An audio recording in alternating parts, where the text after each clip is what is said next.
je vais vous parler en fait de l'agriculture en fait. Le thème, l'intitulé en fait de mon exposé, c'est vers une agriculture durable au Sénégal.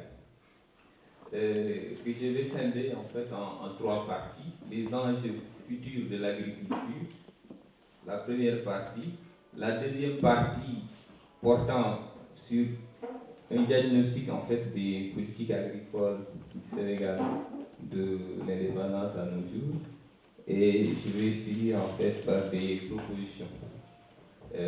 Pour ce qui est des enjeux, je commence d'abord par dire de redire mon bonheur pour cette occasion d'échanger avec vous sur un thème d'une importance vitale pour nous, pour un développement agricole durable. Il s'agira de voir comment replacer l'agriculture en tant que moteur de la croissance économique et du développement social du Sénégal. Il ne faudra pas entendre seulement par durable ici son sens technique de préservation de la capacité de production des systèmes, mais la durabilité au sens de capacité à créer les conditions d'une dynamique de câblage de notre agriculture sur l'agriculture mondiale, après y avoir installé une structuration qui permet l'offre de services en termes de connaissances techniques de terrain et d'être des relais pour l'accès au marché local et mondial. Puisque la schématisation de notre économie montre que l'agriculture en est la colonne vertébrale, 60% de la production, 60% de la population active du Sénégal, le secteur, entre 12,5 et 20% du PIB depuis 80 selon des sources de la Banque mondiale. Donc notre agriculture est une agriculture de rente héritée du système colonial. Agriculture de rente héritée de ce système-là parce que effectivement le colonisateur par des prix planchers avait permis effectivement au système agricole vivrier d'aller d'un système agricole de subsistance ou vivrier à une agriculture de rente. Et donc, par la suite, en fait, ce système-là a été maintenu par les premiers pouvoirs en place parce que l'agriculture, effectivement, on avait donné comme objectif à l'agriculture de transférer, en fait,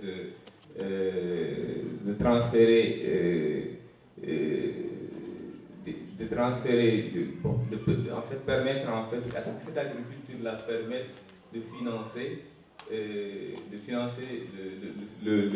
les salaires, de financer aussi un certain nombre de budget de l'État. C'est ainsi qu'un grand monsieur, un grand ami de l'Afrique, M. René Dimon, en 1953, alerte le monde sur la mauvaise orientation de l'agriculture africaine dans un ouvrage célèbre, L'Afrique est mal partie. La question principale que l'on se pose aujourd'hui est celle de savoir comment faire pour bien exploiter cette ressource abondante en Afrique qu'est la terre. 700 millions de terres arables, 40% des terres arabes de la planète, source manifeste citoyen Besduniac. L'urgence du problème est aussi à la mesure des crises alimentaires récentes. Le manifeste nous rappelle qu'en 2008, les émeutes de la faim éclatent au Bangladesh, au Cameroun, en Indonésie, en Jordanie, au Maroc, au Sénégal. Ce qu'on peut lire comme une obligation d'action de survie de nos États à la lumière de cette sagesse ancienne de la Rome antique qui dit que la tranquillité des gouvernants s'achète avec du pain et des jeux. Les voies et moyens de mettre à disposition du peuple ce pain, c'est l'objet de cette intervention, laissant à qui de droit le volet des jeux dans sa déclinaison, divertissement et aux compétitions. Jeunesse et sport, par exemple, tout autant nécessaire pour répondre effectivement à cette assertion. Pour répondre à cette question, notre démarche a été de réfléchir sur les politiques agricoles passées pour poser un diagnostic qui éclaire notre vision de l'agriculture par les erreurs du passé.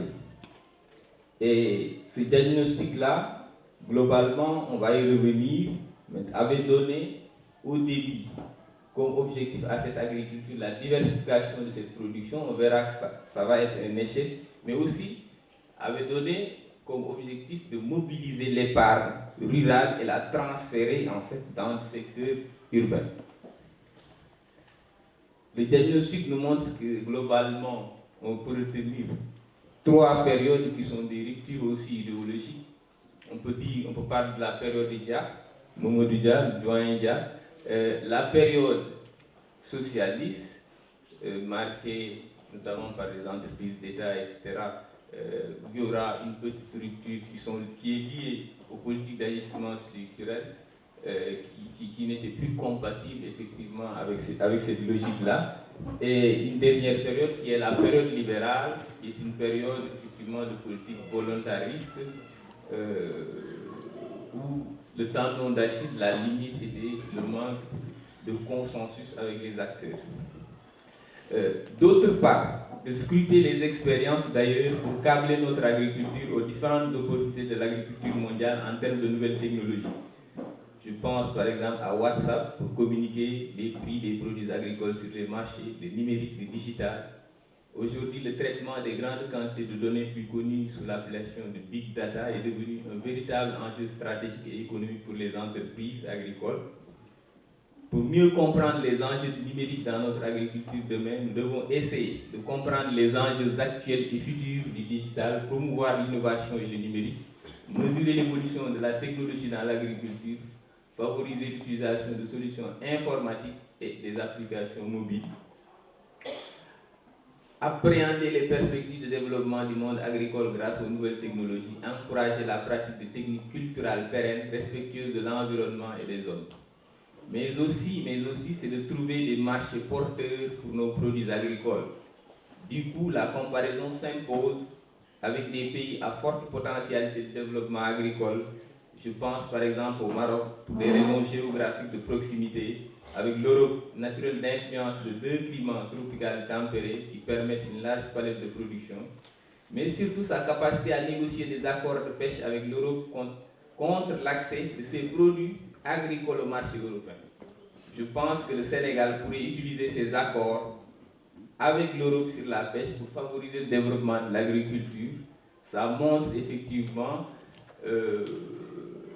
la propension d'un pays effectivement à sauver un secteur aussi important que l'agriculture. Je pense que c'est un axe de réflexion effectivement qu'on pourrait utiliser au lieu d'empocher, au lieu d'encaisser de l'argent dans le budget de l'État. On pourrait par exemple négocier effectivement des accords de ce genre-là, pêche contre agriculture avec des pays effectivement. La Côte d'Ivoire par exemple, avec son café, son cacao, qui sont des produits cotés sur le marché des matières premières à l'international, nous pousse à devoir chercher des créneaux de production porteurs. Je pense en disant cela au marché du bio, qui est dans ce cadre-là accessible techniquement aux producteurs sénégalais, car les techniques à l'usage sont rudimentaires et accessibles à grande échelle par nos producteurs. Bon, je pense par exemple à l'usage du compost, qui est un produit relativement artisanal de fabrication, du désherbage chimique, de l'huile de ligne, etc., qu'on peut trouver chez nous facilement. Toujours dans le domaine des créneaux accessibles, on peut convoquer les labels de production. Je pense au label rouge, les produits terroirs, les appellations d'origine contrôlée, les appellations d'origine protégée, qui sont aujourd'hui des marques de qualité de savoir-faire, qui sont protégées à travers la notion de label de production, qui obéissent à des cahiers de charges de production. La labellisation doit être retenue comme un des axes de développement des produits agricoles, en particulier le produit du terroir, à travers une catégorisation qui va comporter des indications géographiques, des appellations d'origine, des labels agricoles. Et pour soutenir notre production, l'État devra jouer sa partition, mais aussi des initiatives citoyennes.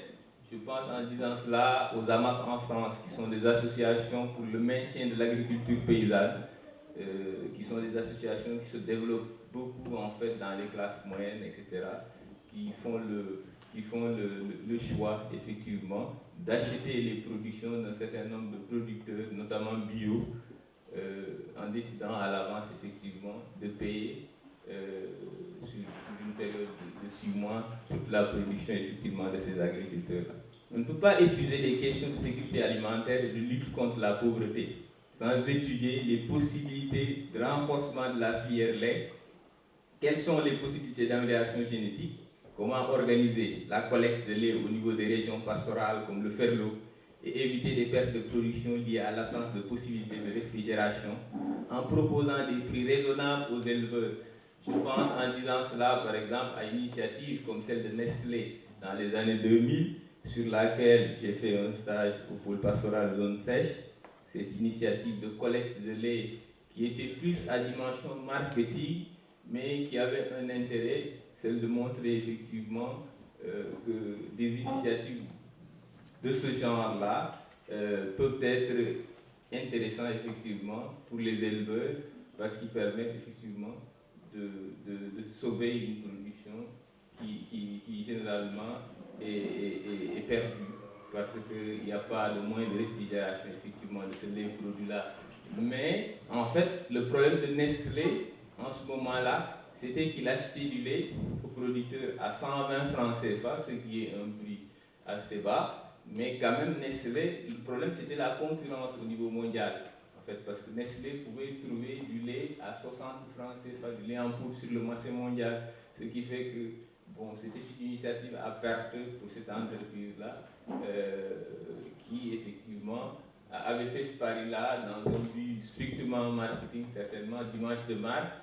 Mais globalement, quand même, il n'avait pas. Bon, l'intérêt, c'était l'image de marque, mais il n'y avait pas un intérêt financier. Donc globalement,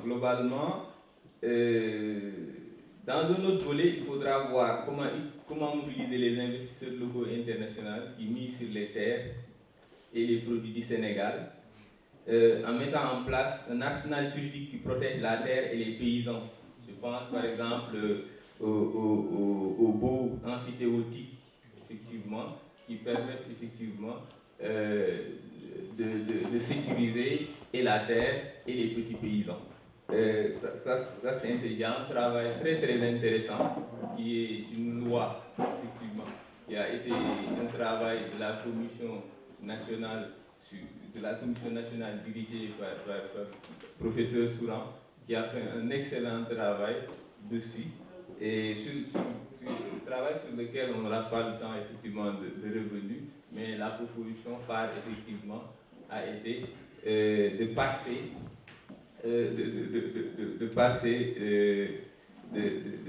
de donner plutôt des bails, de donner plutôt des bails qui permettent effectivement, sur une période de 20-30 ans, de reprendre la terre en fait, ou bien de prolonger cette période-là. Donc l'investissement dans l'innovation est la clé de voûte pour créer la richesse et réaliser croissance dans le secteur de l'agriculture. Cette innovation touche divers volets, les intrants, les facteurs de compétitivité, le rendement, le principe d'agrégation qui vise à rassembler les agriculteurs à travailler ensemble autour d'un objectif commun. Et je pense que l'un des enseignements effectivement du diagnostic qu'on a fait par rapport aux politiques post-indépendance, à la parenthèse, etc., qui est une parenthèse intéressante au sens où le doyen avait essayé effectivement de mettre en place des coopératives, de conscientiser en fait à travers son programme de modélisation, de conscientiser les classes paysannes à travers une politique effectivement qui avait trois volets, un volet vulgarisation, un volet politique et un volet juridique. En fait, à travers la vulgarisation avec un service de coopération, la politique c'était l'animation rurale qui avait pour but en fait à terme de réaliser une autogestion des coopératives en fait, par elles-mêmes. Et le volet juridique en fait couvrait en fait tout ce qui concerne les transferts de compétences d'une société d'État comme l'ONCAD par exemple vers les coopératives, mais la parenthèse a été fermée effectivement cette politique-là qui visiblement était intéressante a connu effectivement une rupture. On est entré dans la période d'étatisation et d'étatisation travers l'ONCAD, plus tard par la Sonacos, etc., qui a montré ses limites parce que du fait de l'endettement, du fait de la sécheresse, etc., vont créer effectivement, du fait aussi que la France, à un moment, c'est-à-dire à partir de 1967, ne va plus soutenir le prix de l'arachide sur le marché français, et c'est l'ensemble de ces situations-là vont faire que il y a ce qu'on appelle le malaise paysan va se développer, etc. Et que de plus en plus les agriculteurs ne vont plus adhérer effectivement à la logique de modernisation imposée effectivement à travers l'ONCAD, etc. En achetant, en vendant l'arachide sur des filières parallèles, en refusant par exemple de contracter des dettes pour les intrants, pour les machines, etc. Et ça va conduire à ce qu'on appelle de la liquidation, effectivement, tout simplement, de l'ONCAD.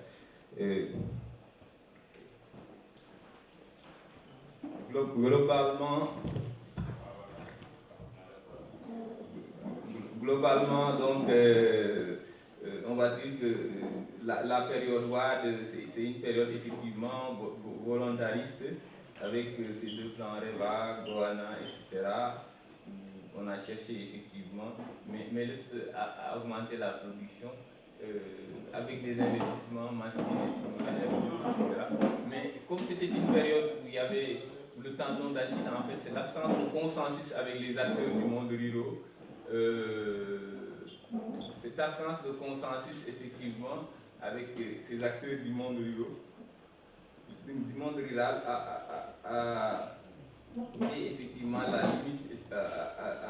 limite effectivement de ces plans-là, à tel point que ces plans-là n'ont pas donné grand-chose d'une certaine manière, dans la mesure où dès 2012, on a vu que la production avait commencé à baisser du fait peut-être de la crise économique, de la sécheresse, etc.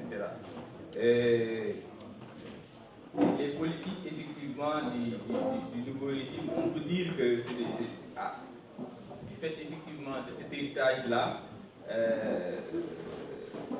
ces politiques ont été lentes à la l'image d'une certaine manière, mais cette notion d'absence de consensus a été corrigée parce qu'on parle beaucoup de concertation, on parle aussi de plan quinquennat, etc. Et que en décembre 2014, il est vrai effectivement du fait de cet héritage-là, il fait que la sécheresse, la crise économique, etc., avait fait qu'il n'y avait plus de financement effectivement pour les plans courts, avait conduit effectivement la Banque mondiale dans un rapport de décembre 2014 à s'alarmer pour la faiblesse continue du secteur agricole. Qui avait connu effectivement une baisse de production de 12% de 2012 et 2013 et une baisse de 17% sur la moyenne des 5 ans précédents 2013. Donc globalement, en fait, on pourra retenir que